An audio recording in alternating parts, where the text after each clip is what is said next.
Hi everyone, welcome back with me again in this channel. On today's tutorial, I'm going to show you how to move your Canva design to the folders that you created.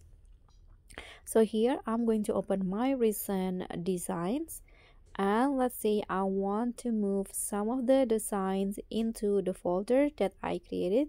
So what I need to do is click on the three dots icon on the design, for example this one, and you'll see there is move to folder option. Click on that, then just select the folder that you want to move the project, the design, or you can also create a new project. Let's create a new one.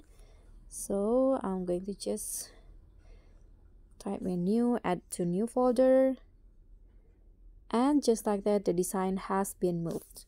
So that's all from me. Thank you so much for watching. Don't forget to like, comment, and subscribe. Also click on the thanks. Bye.